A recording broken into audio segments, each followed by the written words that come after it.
오늘은 가사조사를 준비하시는 분들을 위해 영상을 준비하였습니다.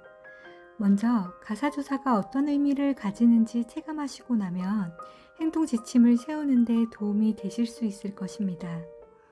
가사조사에 관한 많은 영상에서 설명하고 있는 바와 같이 가사조사는 법원이 양 당사자 간에 서로 다른 주장을 하고 있는 쟁점들을 중심으로 가사조사관을 통해 자체적으로 재판 자료를 수집하기 위해 시행합니다. 그런데 민사재판을 할 때에는 대부분 볼 수 없는 장면이죠.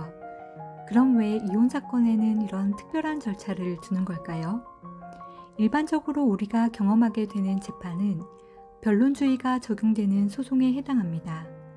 변론주의란 내가 주장한 것, 그리고 상대방이 주장한 것만 법원이 판단하는 것입니다. 증거도 당연히 양 당사자가 제출한 것에 한정되겠죠.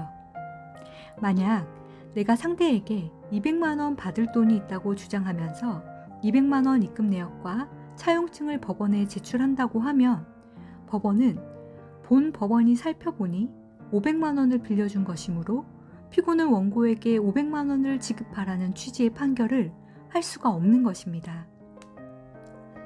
그런데 소송이 아니라 비송에 해당하는 사건들이 있습니다. 조금 생소하실 텐데요.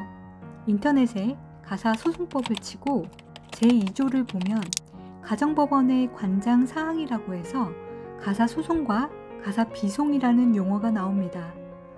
재판상 이혼 시에 재산분할, 자녀의 양육에 관한 처분과 그 변경, 면접교섭권의 처분 또는 제한, 배제, 변경이 모두 가사비송사건에 해당하게 됩니다. 그렇다면 가사비송사건이라고 뭐가 다를까요? 비송사건은 기본적으로 법원이 진실을 조사할 의무를 가지고 후견적인 입장, 즉 국가가 개인의 사적 생활을 뒤에서 보살펴준다는 측면을 가지고 합리적이고 목적적인 재량을 가진 상태에서 양 당사자에게 공평하고 정당한 판결을 내리는 것입니다. 그래서 양 당사자가 제출한 증거가 사실관계를 파악할 수 없는 정도일 때 법원이 그대로 제출된 증거만 신뢰하고 판결을 내리지 않는 것입니다.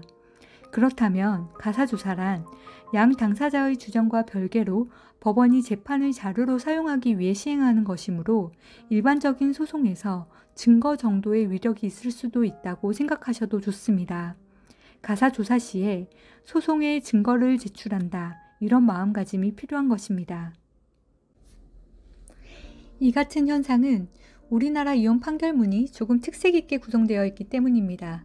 이혼 판결문에서 주문이 어떻게 구성되어 있는지 한번 보죠. 이혼 판결문은 이런 형태가 많은데요. 보시면 제1항에서 양 당사자의 이혼이 성립할 것인지 판단한 후에 재산분할, 양육자 지정, 양육비 산정, 면접교섭 등 모든 사항을 하나의 판결문에 담고 있죠. 그래서 이혼 성립 여부 자체는 가사소송사건에 해당되어도 전체가 비송사건처럼 법원의 폭넓은 재량이 인정되고 있는 것이 현실입니다. 게다가 가사조사를 하시는 분들은 가사조사관 보고서를 제출하는 것에 그치지 않고 재판부에 직접 자신의 의견을 전달하는 경우도 있습니다.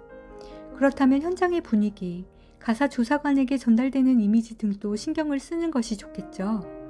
비록 변호사가 현장에 동석하지 않지만 가사조사를 받기 전에 본인이 할 말과 하지 말아야 할 행동 등에 관해 조언을 구하는 것이 좋습니다. 본인의 억울한 감정은 주관적인 경우가 있습니다. 이미 힘든 결혼 생활을 견디다 보니 좋지 않은 감정들이 누적되어 있기 때문에 보통은 지나칠 수 있는 일들도 내게는 억울함이 쌓여 토로하게 되고 그런 부분을 상대방은 나를 예민한 사람이라고 몰아붙이는 거죠. 그렇기 때문에 가사조사를 받기 전에 그동안 변호사가 준비해준 서면들을 참고하고 미리 계획을 세우는 것입니다. 다음 시간에는 가사조사가 이루어지는 순서와 각 질문들에 어떤 방식으로 대응을 하면 좋을지 알려드리겠습니다.